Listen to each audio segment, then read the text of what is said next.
نحمده ونصلي على رسوله الكريم اما بعد فاعوذ بالله السميع العليم من الشيطان الرجيم من همزه ونفخه ونفثه قل الله يحييكم ثم يميتكم ثم يجمعكم إلى يوم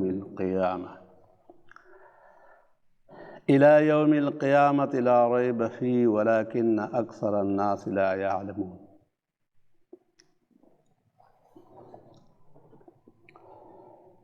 انبیاء علیہ السلام کی دعوت کا جو بنیادی نکات ہوا کرتے تھے وہ سب سے پہلے وہ اللہ کی توحید لوگوں کے سامنے رکھتے تھے، کیونکہ عام طور سے جتنے بھی انبیاء آئے الا ماشاء اللہ ان کے مخاطبین توحید پر نہیں ہوتے تھے، اللہ کے ذات اور اس کی صفات میں شرک کرنے والے ہوتے تھے۔ تو وہ نبی سب سے زیادہ زور اللہ کی توحید پر دیا کرتا، یا قوم اعبدوا اللہ ما لکم من الہ غیرہ وَلَقَدْ بَعَثْنَا فِي كُلِّ أُمَّةٍ رَسُولًا أَنِ اعْبُدُوا اللَّهَ وَاجْتَنِبُوا الطَّاغُوتَ۔ نوح علیہ السلام 950 سال اسی توحید کی دعوت دیتے دیتے دنیا سے رخصت ہو۔ ظاہر بات ہے اللہ کی توحید، اللہ فرماتا ہے میں یکتا اور یگانہ ہوں، میں اس بات کو پسند نہیں کرتا کہ میرے بندے میرے ساتھ میرے بندوں کو شریک ٹھہرائے۔ ان اللہ لا یغفر ان یشرک بہ ویغفر ما دون ذلک لمن یشاء۔ شرک اللہ معاف نہیں کرتا، ہاں اس کے علاوہ جس کے لیے جو چاہے جتنے گناہ چاہے معاف کر دے۔ شرک کے بارے میں تو اللہ نے یہ بھی اعلان کر دیا کہ اِنَّهُ مَن يُشْرِكْ بِاللَّهِ فَقَدْ حَرَّمَ اللَّهُ عَلَيْهِ الْجَنَّةَ، جنت اس پر حرام کر دی گئی اور اس کا ابدی ٹھکانہ جہنم ہوگا۔ اسی لیے ہر نبی سب سے پہلے اپنی قوم کو توحید کی طرف دعوت دیتا ہے، کیونکہ نبی دیکھتا ہے کہ بھائی میری قوم اللہ کے ساتھ شرک کر رہی ہے، جس خالق نے ان کو پیدا کیا اسی خالق کو پہچاننے میں یہ لوگ صحیح جگہ پر نہیں کھڑے ہیں۔ شرک ظاہر بات ہے اللہ کی ذات اور اس کی صفات میں شریک ٹھہرانا۔ ہماری یہ قوم مسلمان یہ بھی شرک کرتی ہے۔ ابھی میں آ رہا تھا تو رشکے والا زور شور سے کہہ رہا تھا داتا دربار داتا دربار داتا دربار، اسٹاف ہے۔ اب سوال یہ پیدا ہوتا ہے کہ بھئی داتا مانے دینے والا، یہ کہاں سے مسلمانوں نے ایک مردے کے بارے میں عقیدہ گڑھ لیا ہے، داتا دینے والا؟ لیکن ہے غریب نواز، غریبوں کو نوازنے والا۔ کون ہے غریبوں کو نوازنا؟ اللہ تعالیٰ۔ گنج بخش، خزانے دینے والا۔ اس مسلمان نے ایک مردے کو گنج بخش ٹھہرا دیا ہے۔ مشکل کشا، مشکلوں میں مشکل کشائی کرنے والا حضرت علی رضی اللہ تعالیٰ عنہ کو یہ امت کی اکثریت سمجھتی ہے۔ غرض یہ کہ بہرحال شرک ہے، قوم کو سمجھایا جائے گا، فتوے کی زبان میں نہیں، حکم نہیں لگایا جائے گا۔ مسلمان ہے، مسلمان کا یہ معنی کب سے ہو گیا ہے کہ جو مسلمان ہوگا وہ شرک نہیں کرے گا اور جو مسلمان ہوگا وہ کفر نہیں کرے گا۔ نہیں، مسلمان سے شرک بھی ہوگا، مسلمان سے کفر بھی ہوگا، جس طرح مسلمان سے دوسرے کبائر گناہ ہوتے ہیں۔ تو شریعت کا ہمیں یہ حکم ہے، ہر داعی کو یہ حکم ہے بلکہ ہر مسلمان کو یہ حکم ہے کہ تم اگر اپنے مسلمان بھائی میں ایسی چیز دیکھو جو شرک ہے اس کو سمجھاؤ، کیونکہ بہرحال یہ جرم ناقابل معافی جرم ہے۔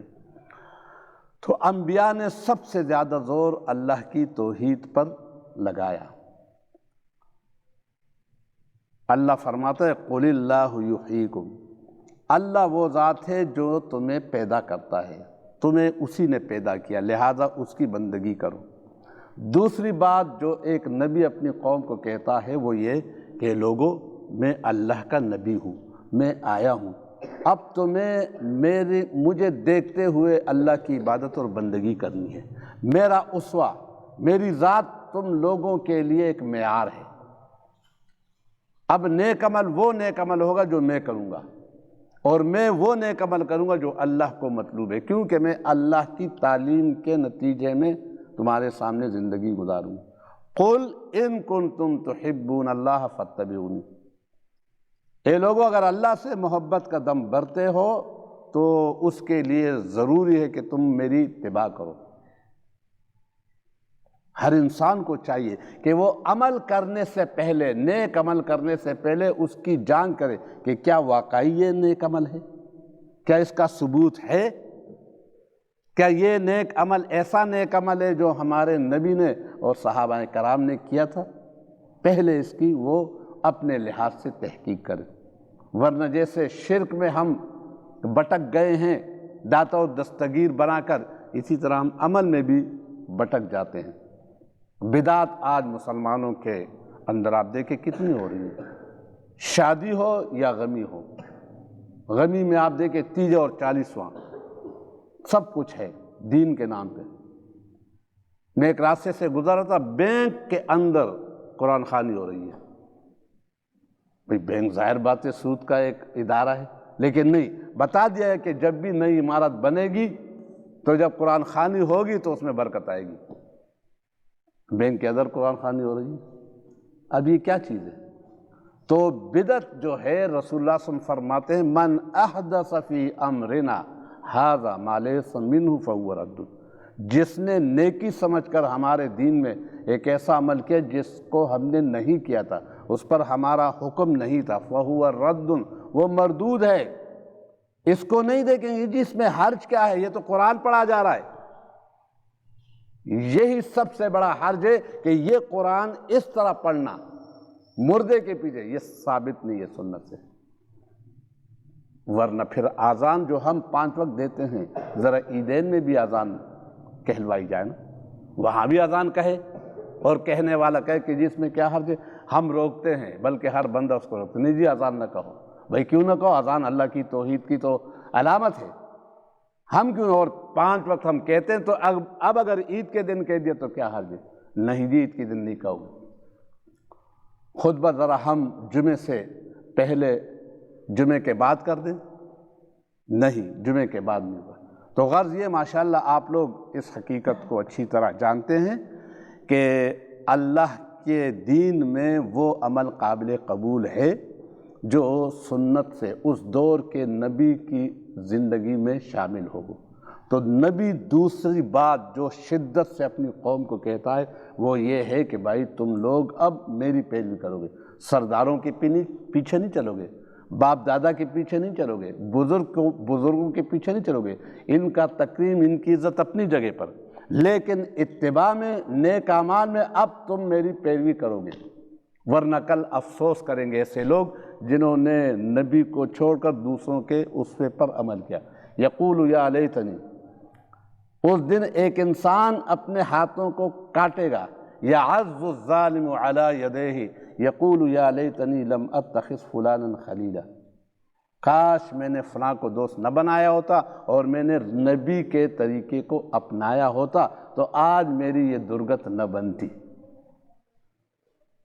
تو نبی صلی اللہ علیہ وسلم یا ہر نبی کے اسوے کو اپنایا جائے، اس بات پر وہ نبی زور دیتا ہے۔ اور تیسری بات جو ہر دور کے نبی نے اپنی قوم کے سامنے بیان کی وہ یہ کہ لوگوں اس حقیقت کو سمجھ لو کہ دنیا کی جو زندگی ہے یہ امتحان کی زندگی ہے، یہاں ایک خاص مدت کے لیے تمہیں بھیجا گیا ہے، ہمیشہ کی زندگی نہیں ہے، تمہیں یہاں رہ کر دنیا کا کاروبار کر کے یہاں کے تمام چیزوں کو اپناتے ہوئے اپنے لیے آخرت کی تگ و دو کرو گے۔ یہ دنیا کیا ہے؟ بہت بڑا ٹیسٹنگ گراؤنڈ ہے، امتحان گاہ ہے۔ الذی خلق الموت والحیات لیبلوکم ایکم احسن عملا، اللہ نے زندگی اور موت کا یہ سلسلہ قائم رکھا ہے تاکہ وہ تمہیں آزمائے کہ تم میں کون نیک عمل کرتا ہے۔ یہ ہے ایک نبی اس بات پر زور دیتا ہے کہ لوگوں دنیا کی حقیقت کو سمجھ لو، دنیا تمہیں اس لیے نہیں دی گئی کہ تم یہاں آنے کے بعد صرف و صرف اپنی خواہشات کی تکمیل میں لگے رہو۔ جائز خواہشات وہ اپنی جگہ پر، لیکن ہر خواہش تمہاری یہاں پوری نہیں ہوگی۔ یہ دنیا کے بارے میں اللہ کا اصول ہی نہیں ہے۔ خواہشات کی تکمیل کی جگہ موت کے بعد کی زندگی میں انسان کو ہوگا، وہاں خواہشات کی تکمیل ہوگی۔ وَلَكُمْ فِيهَا مَا تَشْتَهِي أَنفُسُكُمْ، جو تمہارے جی میں آئے گا وہ ہم پورا کریں گے۔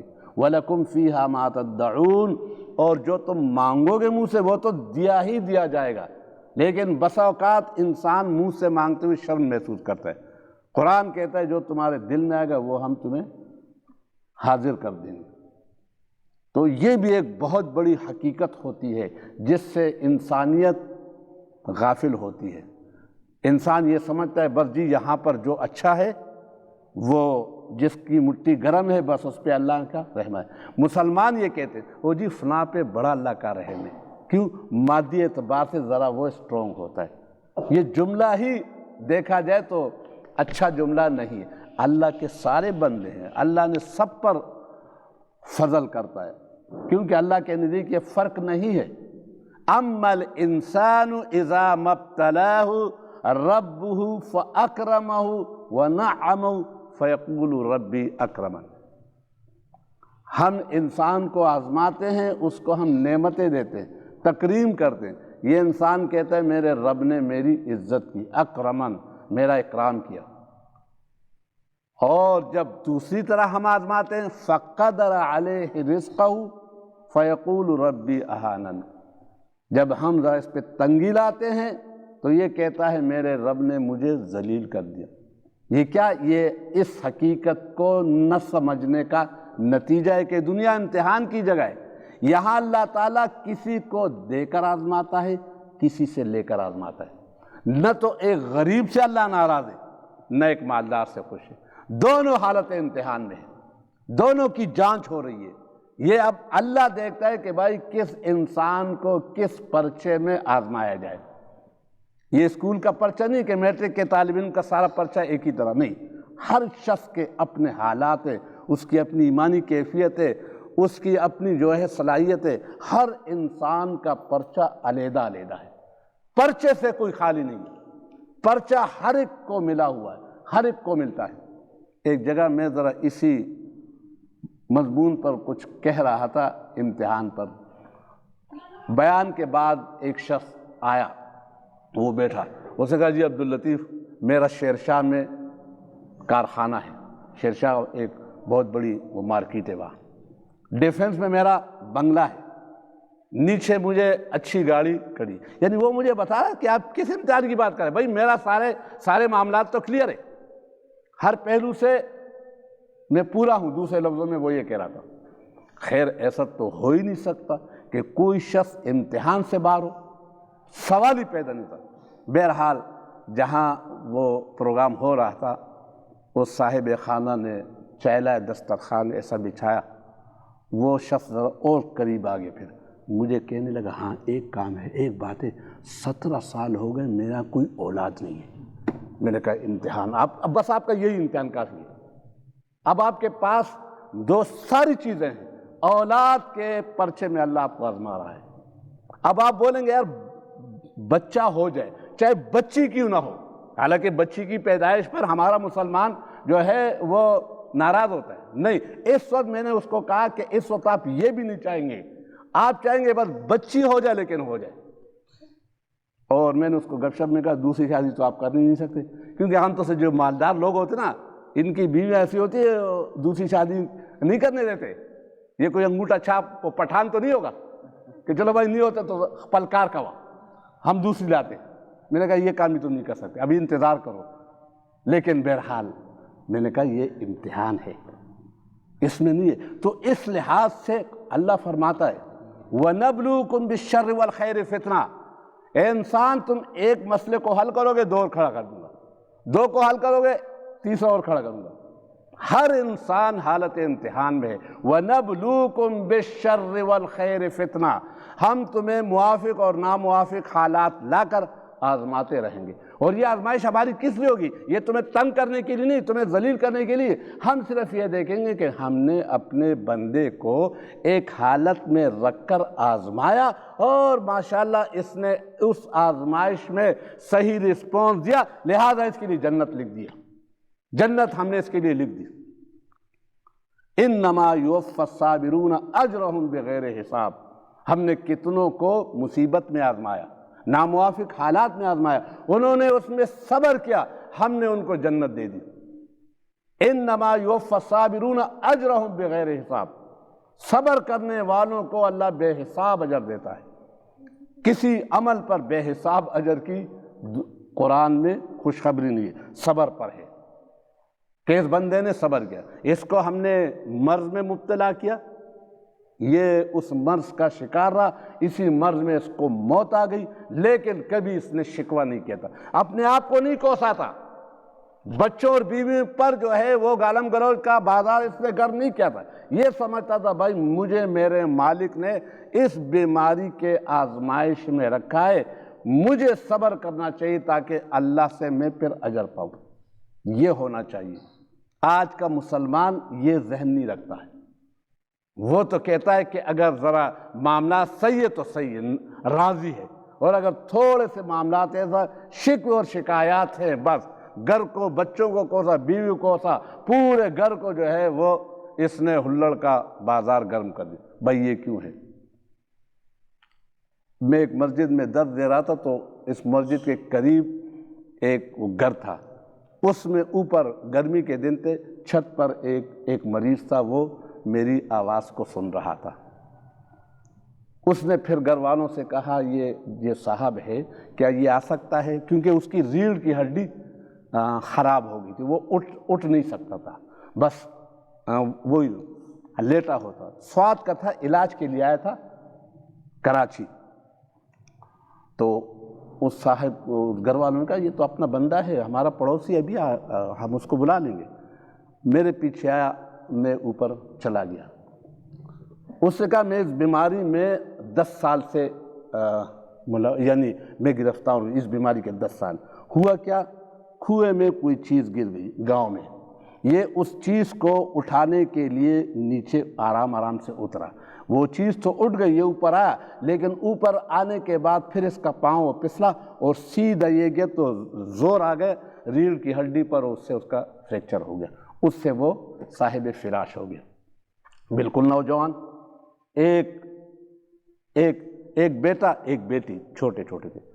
اب اس نے مجھ سے کہا کہ میں جب دیکھتا ہوں نا لوگوں کو، اپنے ساتھیوں کو، تو مجھے بڑی مایوسی آتی ہے، اور میرے قریب پستن ہے نہیں، پستن اٹھ میں سکتا نہیں ہوں، ورنہ میرا دل چاہتا ہے کہ میں پستن لوں اور خودکشی کر لوں.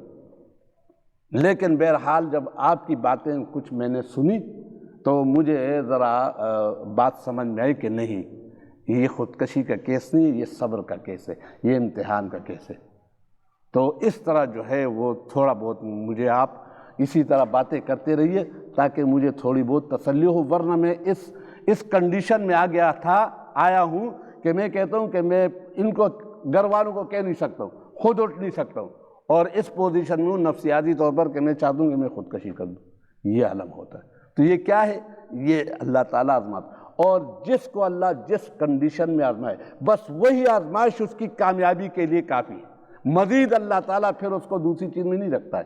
کیونکہ یہ بھی ایک بہت بڑی ہے. ایک نوجوان ہے، وہ بالکل بستر پر آ گیا، اس کے گردے کام چھوڑ دیے، جگر اس کا خراب ہو گیا. بظاہر کتنا ہو، لیکن نہیں، بہرحال ہے آزمائش، کچھ بھی ہو جائے ہے آزمائش. تو اس طرح اللہ تعالیٰ کا، اللہ کے انبیاء علیہ السلام قوموں کو یہ بتاتے ہیں کہ میاں یہ دنیا کی اصل حقیقت کو سمجھو، الذی خلق الموت والحیات لیبلوکم، یہ امتحان کی جگہ ہے، یہاں امتحان میں کامیاب ہو جاؤ تاکہ ابدی جنتیں تمہیں ملے۔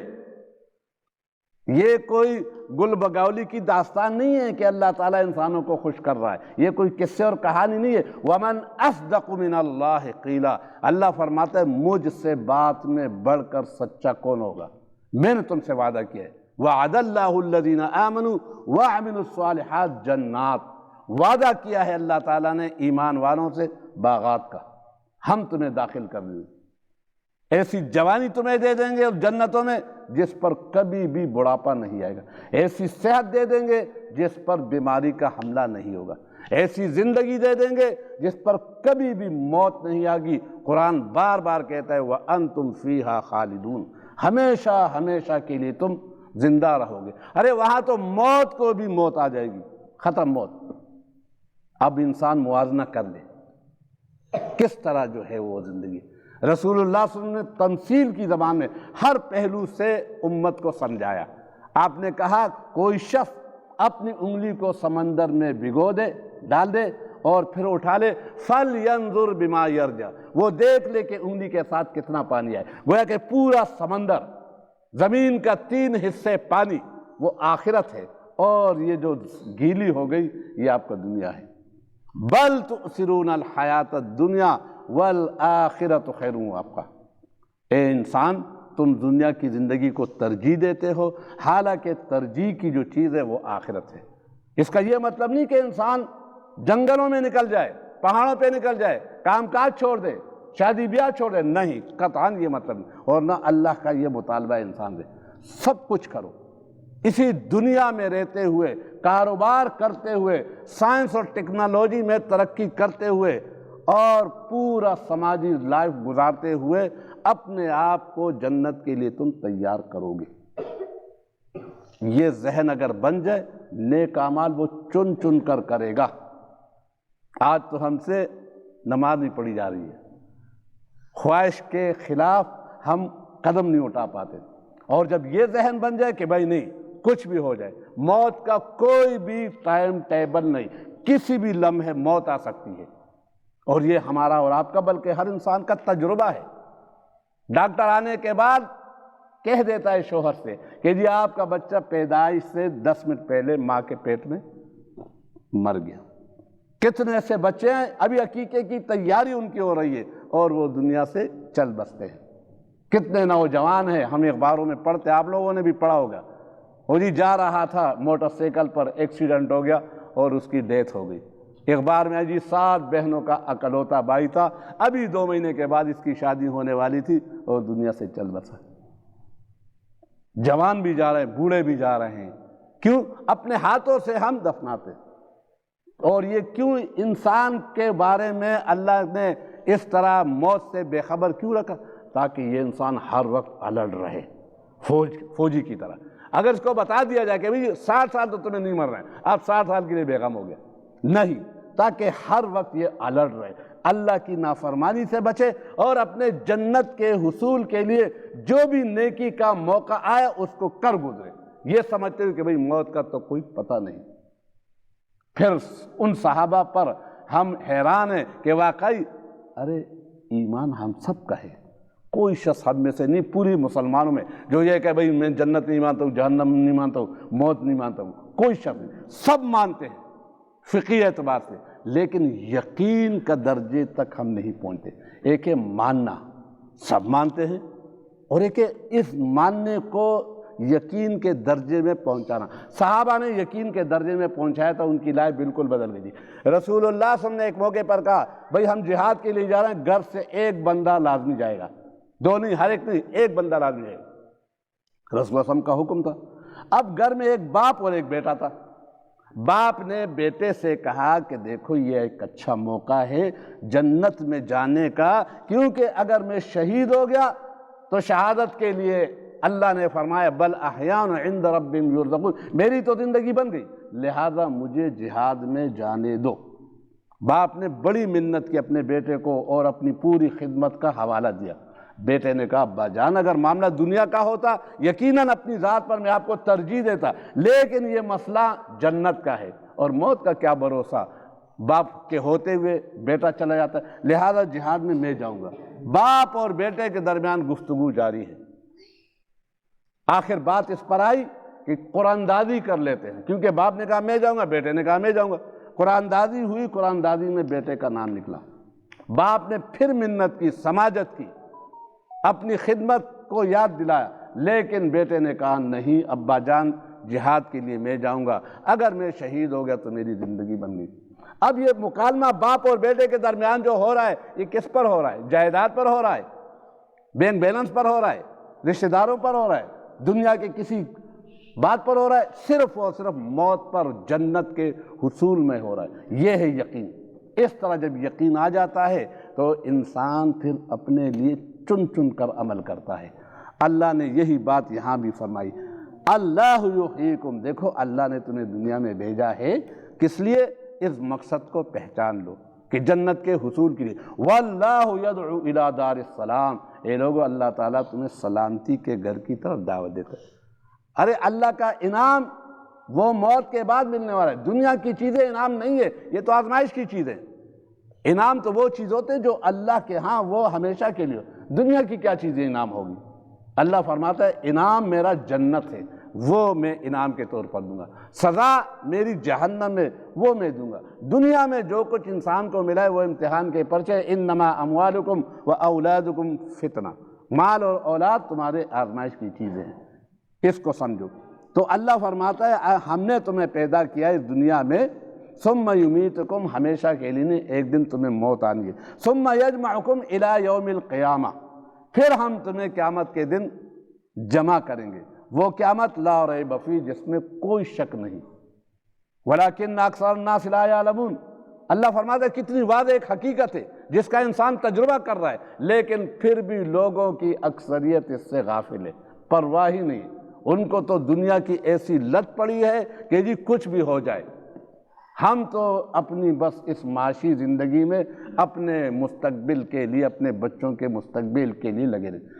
ایسا بچوں کا مستقبل، ایسا اپنا مستقبل، ایسا سماجی سٹیٹس جس سے انسان کی آخرت بگڑے، تو کیا یہ عقل مندی کا سودا ہے؟